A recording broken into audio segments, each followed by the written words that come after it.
Video தான் பார்க்க போகிறோம். வீடியோக்குள்ளே போகிறதுக்கு முன்னாடி நம்ம சேனலை சப்ஸ்கிரைப் பண்ணாதவங்க சப்ஸ்கிரைப் பண்ணுங்கள், பெல் ஐக்கனை கிளிக் பண்ணுங்கள், கூட ஒரு லைக்கும் போட்டுருங்க. இப்போ வாங்க வீடியோக்குள்ளே போகலாம். 2 நுரையீரல் வாங்கியிருக்கேன். ஒரு நுரையீரல் வந்து கொஞ்சம் பெருசாக இருக்கும், இன்னொரு நுரையீரல் வந்து குட்டியாக இருக்கும். ஸோ இப்போ இதை வந்து நல்லா வந்து ஃப்ரை பண்ண போகிறோம். இந்த ஃப்ரை பண்ணுறதுக்கு வந்து முன்னாடி நம்ம என்ன பண்ணணும் அப்படின்னா, நல்லா வந்து வாஷ் பண்ணணும். இதில் வந்து சாணி, அதாவது ஆட்டு சாணம்லாம் வந்து இருக்கும். அதெல்லாம் வந்து எப்படி க்ளீன் பண்ணுறது அப்படின்றது உங்களுக்கு வீடியோ வேணும்னா எனக்கு கமெண்ட்டில் கேளுங்க, நான் சொல்கிறேன் கண்டிப்பாக எப்படி பண்ணணும் அப்படின்றத. இது வந்து க்ளீன் பண்ணுற மெத்தடுன்னு ஒன்று இருக்குது. ஸோ அந்த மாதிரி பண்ணால் தான் நம்மளுக்கு வந்து நல்லா வந்து இது ஸ்ட்ராங்காக இல்லாமல் நல்லா சாஃப்டாக இருக்கும். நம்ம வந்து வறுவல் பண்ணி சாப்பிட்டாலோ இல்லை கூட்டு பண்ணி சாப்பிட்டாலோ எப்படி சாப்பிட்டாலும் நல்லாயிருக்கும். இப்போ இதை வந்து நல்லா நான் வந்து க்ளீன் பண்ணி வாஷ் பண்ணி வச்சாச்சு. இப்போ இதை வந்து நம்ம வந்து பொழுவாக கொளுத்திக்கலாம். பொழுவா அப்படின்றது என்ன அப்படின்னா, பொழுவா அப்படின்றது நம்ம வந்து இந்த கடாயில் வச்சு தண்ணி கொஞ்சமாக இருக்கணும். இதுலேயே வந்து தண்ணி வந்து இருத்து வரும். இப்போ பாருங்கள், இதில் வந்து தண்ணியே இல்லை கடாயில். ஸோ இதை வந்து நம்ம வந்து சிம்மில் வந்து அடுப்பில் வச்சிட்டோம்னா இதில் இருக்க நீர்லாம் வந்து வற்றி வரும். ஆக்சுவலி இது பார்க்க இப்படி இருக்குது இல்லையா, இவ்வளோ பெருசு இருக்குல்ல, அவ்வளோ பெருசு இருக்கவே இருக்காது. ஏன்னா அவங்க வந்து தண்ணி வந்து இதில் வந்து ஃபில் பண்ணி வச்சாங்கன்னா நல்லா இந்த மாதிரி பப்ளியாகி வந்து நல்லா பெருசாகிடும். ஸோ இது வந்து வற்றி வந்துடும். வற்றி வந்த பிறகு எவ்வளோண்டு இருக்குது அப்படின்றத பாருங்கள் நீங்களே. கேஸ் ஸ்டவ்வில் வச்சுக்கிட்டேன். இந்த கடாயோடு அப்படியே தூக்கி நம்ம வச்சு அடுப்பு பற்ற வச்சு சிம்மில் வந்து வச்சுக்கிறோம். சிம்மில் வச்சா தான் வந்து இது வந்து நல்லா வந்து ட்ரை ஆகும் போது உங்களுக்கு அந்த பொழுவான்றது உங்களுக்கு தெரியும் எப்படின்னு. அப்போ தான் நம்ம வந்து இது பொடியாக கட் பண்ணவும் நல்லா வந்து ஈஸியாக இருக்கும். ஸோ லைட்டாக வந்து இதை திருப்பி விட்டுக்கலாம். கலர் சேஞ்ச் ஆகுது பாருங்கள். இதுக்கு பேர் தான் பொழுவா கொளுத்துறது அப்படின்வாங்க. பொழுவான்றது நிறைய மெத்தடில் செய்யலாம். ஸோ அந்த காலத்துலலாம் என்ன பண்ணுவாங்கன்னா, இந்த குச்சி மாதிரி எடுத்துப்பாங்க, முள்ளு குச்சி மாதிரி. அதை வச்சுட்டு நல்லா நீட்டாக அப்படியே ஒரு ஸ்கொயராக ஒரு டைப்பில் வச்சுட்டு அதுக்கு மேலே வச்சு ஹீட் பண்ணுவாங்க.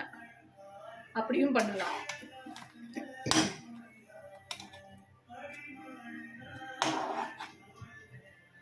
ஸோ இது வந்து இந்த மாதிரி நல்லா வந்து அப்படியே சிம்லேயே வச்சோம்னா இந்த மாதிரி ட்ரை ஆகி குட்டியாக ஆகிடும். அது வந்து நாளுக்கு சுண்டி வந்துடும். அதுக்கப்புறம் நம்ம வந்து கட் பண்ணிக்கலாம். இது வந்து க்ளீன் பண்ணுறது வந்து ரொம்ப ஈஸி தான், ரொம்ப கஷ்டம்லாம் சொல்ல முடியாது. அந்த ஆட்டு சாணம்லாம் சிலது வந்து இருக்கும், சரியாக க்ளீன் பண்ணாமையே சில பேர் வந்து அப்படியே இருக்கும். இப்போ இன்றைக்கி நான் வாங்கிட்டு வந்ததில் இருந்துச்சு. அதை வந்து க்ளீன் பண்ணி எடுத்துகிட்டு நம்ம வந்து அதுக்கு மேலே ஒரு லேயர் வரும், அதெல்லாம் நம்ம க்ளீன் பண்ணணும். அப்படின்னா அந்த தெரியல அப்படின்றவங்களுக்கு நான் சொல்கிறது ஒரே ஒரு டிப்ஸ் தான். இப்போ இதுக்கு மேலே அந்த லேயர் கவர் மாதிரி வரும், அதை வந்து பிரித்து எடுத்துகிட்டு அந்த சாணம்லாம் நல்லா வந்து க்ளீன் பண்ணி எடுக்கணும்.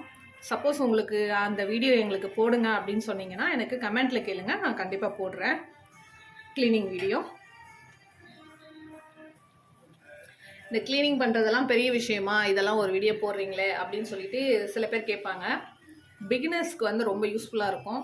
ஸோ இந்த மாதிரி நுரையீரல் வந்து வறுவல் இல்லை கூட்டு அந்த மாதிரி செஞ்சு சாப்பிடும் போது சூப்பராக இருக்கும். நிஜமாகவே சொல்கிறேன். நம்ம வந்து மட்டன் சாப்பிட்றத விட அதில் வந்து நிறைய கொழுப்பெல்லாம் இருக்குது அப்படின்றோம் இல்லையா. ஸோ அதை மாதிரி மட்டன் சாப்பிடாதவங்களுக்கு இந்த மாதிரி செஞ்சு கொடுத்தீங்கன்னா ரொம்பவும் வந்து ருசியாக இருக்கும். நீங்கள் அடிக்கடிக்கு அதை வந்து செஞ்சு சாப்பிட்ணுன்னு தோணும். ஸோ அதுக்காக தான் சொல்கிறேன், பிகினர்ஸ்க்கு வந்து ரொம்ப யூஸ்ஃபுல்லாக இருக்கும். நிறைய பேருக்கு வந்து க்ளீனிங் வந்து தெரியாத, சரியாக வந்து செய்ய தெரியாமல் செஞ்சு நல்லா இல்லை, டேஸ்ட்டு இது இப்படி தான் இருக்கும் போல் அப்படின்னு நினச்சிக்கிறாங்க. ஸோ அப்படி கிடையாது. நம்ம நல்லா வந்து ப்ராசஸ் நல்லா பண்ணோம்னா, க்ளீனிங் பண்ணிவிட்டு நல்லா சமைச்சோம்னாலே சூப்பராக இருக்கும்.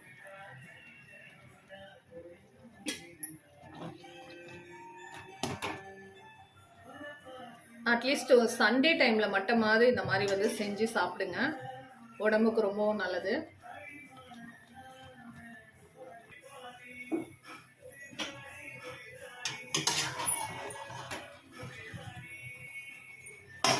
ஃபஸ்ட்டு நம்ம போடும்போது எவ்வளோ பெருசு இருந்துச்சு, இப்போ பார்த்தீங்கன்னா கம்மியாயிடுச்சு பாருங்கள்.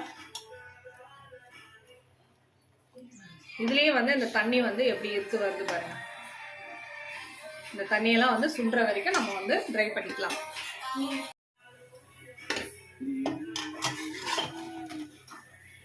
தண்ணி நல்லா ட்ரை ஆயிடுச்சு.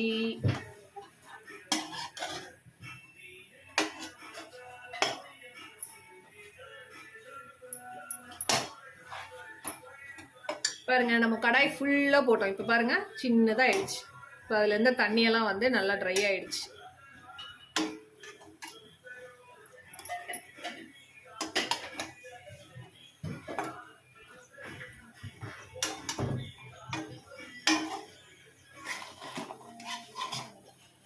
ஸோ தண்ணி ஃபுல்லாக வந்து ட்ரை ஆயிடுச்சு. கடாயில் சுத்தமாக தண்ணி இல்லை. இப்போ நம்ம ஸ்டவ் ஆஃப் பண்ணிக்கலாம். ஆஃப் பண்ணிட்டு கொஞ்சம் ஆற விட்டுட்டு இதை வந்து கட் பண்ணலாம். இப்போ அது ஆறத்துக்குள்ளே நான் வந்து 1.5 தக்காளி நல்லா பொடியாக சாப் பண்ணி வச்சுருக்கேன். 1.5 வெங்காயமும் பொடியாக வந்து சாப் பண்ணி வச்சுருக்கேன். ஒரு 2 இனுக்கு கருவேப்பிலை, பூண்டு வந்து நல்லா ஒரு 10லேருந்து 15 பல்லுக்கு மேலே எடுத்து உரித்து வச்சுருக்கேன். உரித்து நல்லா இந்த மாதிரி நசுக்கி வச்சுருக்கேன். இஞ்சி போடக்கூடாது, வெறும் பூண்டு மட்டும்தான். ஸோ இந்த மாதிரி நசுக்கி வச்சுக்கோங்க. இதுக்கு தேவையான ஐட்டம் இது. இந்த மாதிரி கத்தி இல்லைன்னா அருவாமனை மாதிரி கூட எடுத்து நம்ம வந்து பொடியாக கட் பண்ணிக்கலாம்.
எல்லாம் வந்து இந்த மாதிரி பொடியை கட் பண்ணி வச்சுருக்கேன். சின்ன சின்னதாக வந்து முடிஞ்ச அளவுக்கு நல்லா குட்டி குட்டியாக கட் பண்ணி வச்சுக்கோங்க. அப்போ தான் நல்லாயிருக்கும் செய்யும்போது உங்களுக்கு.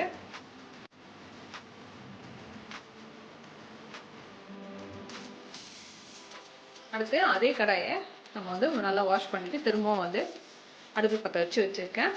கடாய் ஹீட் ஆன உடனே ஆயில் சேர்த்துக்கிறேன்.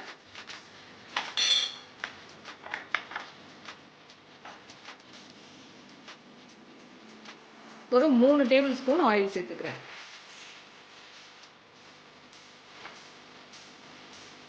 ஆயில் ஹீட் ஆன உடனே பிரிஞ்சி இலை, பட்டை, லவங்கம், கிராம்பு, அதாவது லவங்கம் கிராம்புன்றது ரெண்டுமே ஒன்று தான், சோம்பு, இது 3 வந்து ஆட் பண்ணியாச்சு.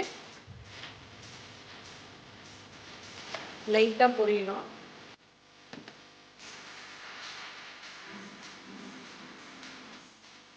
சோம்பு, பிரிஞ்சி இலை, பட்டை, கிராம்பு பொரிஞ்ச உடனே நம்ம பொடியாக சாப் பண்ணி வச்சுருக்க ஆனியன் சேர்த்துக்கிறேன்.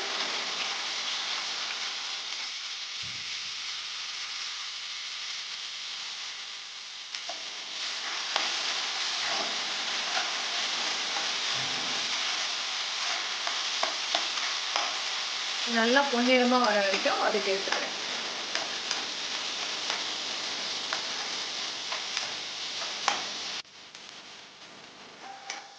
நல்லா சுருளை வதங்கிடுச்சு. இந்த ஸ்டேஜ் வந்த உடனே நம்ம நசுக்கி வச்சிருக்க பூண்டை ஆட் பண்ணிக்கிறேன்.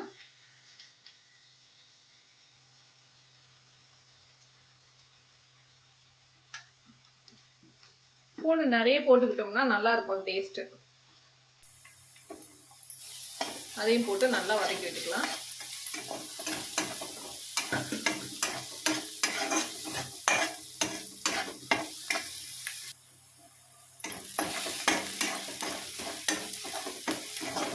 நல்லா பூண்டு போட்டதுக்கு அப்புறமா இந்த மாதிரி வதங்கி வந்துட்ட பிறகு இந்த ஸ்டேஜில் பொடியை சாப் பண்ணி வச்சிருக்க தக்காளியும் ஆட் பண்ணிக்கிறேன், கருவேப்பிலையும் ஆட் பண்ணிக்கிறேன்.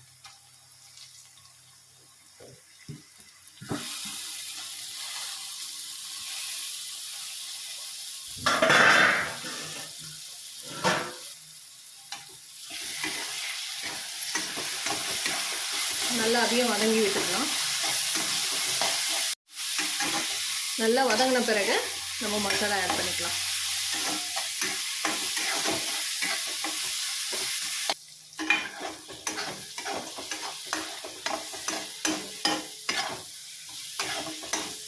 இப்போ இந்த ஸ்டேஜில் நம்ம மஞ்சத்தூள் 1 ஸ்பூன் ஆட் பண்ணிக்கலாம்.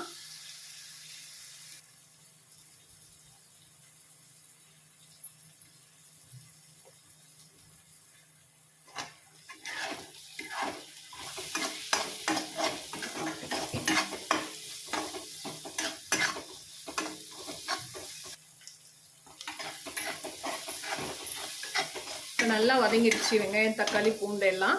இப்போ இந்த ஸ்டேஜில் நம்ம கட் பண்ணி வச்சிருக்க நுரையீரலை ஆட் பண்ணிக்கலாம்.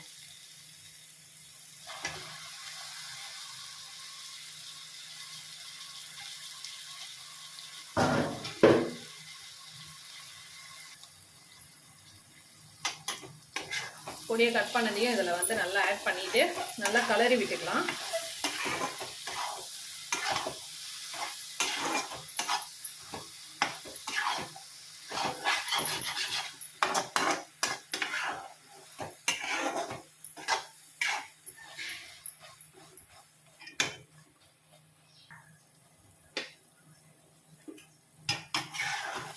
நல்லா ஒரு 5 நிமிஷம் வந்து கிளறி விட்டுடணும். 5 நிமிஷம் கழிச்சு இப்போ மிளகாய் தூளை ஆட் பண்ணிக்கலாம். நல்லா இது வந்து வறுவலாக நல்லா ஃப்ரை பண்ணோம்னா நல்லாயிருக்கும் ட்ரையாக. இப்போ நான் 1.5 ஸ்பூன் மிளகாய் தூள் ஆட் பண்ணுறேன். நான் இந்த ஸ்பூனில் ஆட் பண்ணியிருக்கேன். உங்களுக்கு அளவு எந்த ஸ்பூனோ அந்த ஸ்பூன் ஆட் பண்ணிக்கோங்க. மிளகாய் தூள் ஆட் பண்ணிவிட்டு லைட்டாக கிளறி விட்டுருவேன்.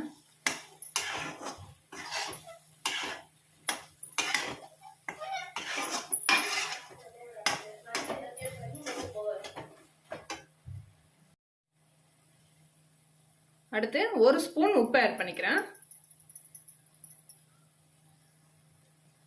நான் சின்ன ஸ்பூனில் ஆட் பண்ணியிருக்கேன். உங்களுக்கு அதே மாதிரி அளவுக்கு ஏற்ற மாதிரி ஸ்பூனில் ஆட் பண்ணிக்கோங்க. 1 ஸ்பூன்னா பெரிய ஸ்பூனில் ஆட் பண்ணிடாதீங்க, அப்புறம் உப்பு கறிக்க ஆரம்பிச்சிடும்.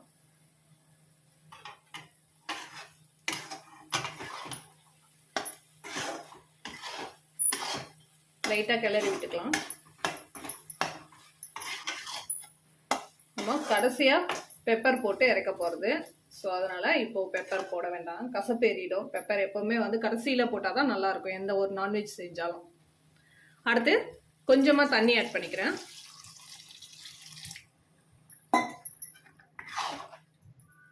ஈரல் வேகிற அளவுக்கு நம்ம தண்ணி ஆட் பண்ணிக்கலாம். நான் 1 டம்ளர் தண்ணி ஆட் பண்ணியிருக்கேன்.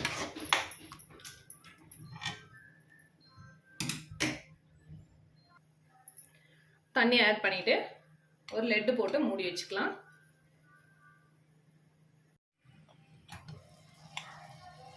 ஃபைவ் மினிட்ஸ் கழிச்சு பார்த்தோம்னா நல்லா இந்த மாதிரி வந்து சுண்டி வந்திருக்கும். நல்லா இது நம்ம வந்து ட்ரை தான் பண்ண போகிறோம். ஸோ இன்னும் கொஞ்சம் ட்ரை ஆகணும். ஸோ நான் ஓரளவுக்கு ட்ரையாக பண்ணிக்க போகிறேன்.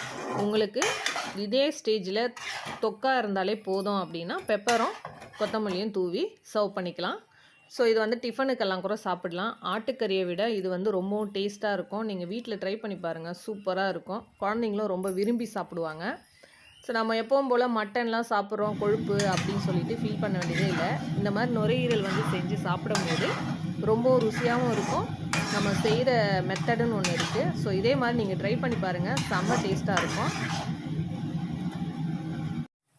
இப்போ நல்லா ட்ரை ஆகிடுச்சு. பெப்பர் போட்டு இன்னும் ஒரு 2 நிமிஷம் ட்ரை பண்ணோம்னா நல்லா சூப்பராக ரெடி ஆகிடும். இப்போது 2 ஸ்பூன் பெப்பர் ஆட் பண்ணிக்கிறேன் நான்.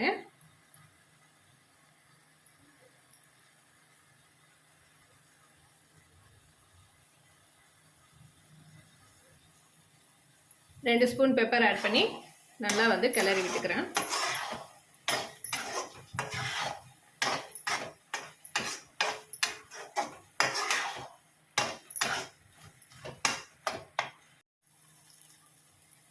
இப்போ நல்லா சூப்பராக ட்ரை ஆகிடுச்சு. இப்போ பெப்பர் தூவியாச்சு. நெக்ஸ்ட்டு கொத்தமல்லி பொடியாக கட் பண்ணி போட்டுக்கலாம்.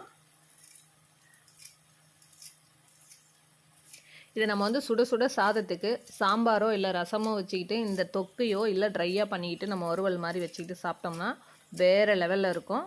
நீங்கள் சூப்பராக ட்ரை பண்ணி சாப்பிட்டு பாருங்கள். அப்புறம் எனக்கு கமெண்ட்டில் சொல்லுங்கள்.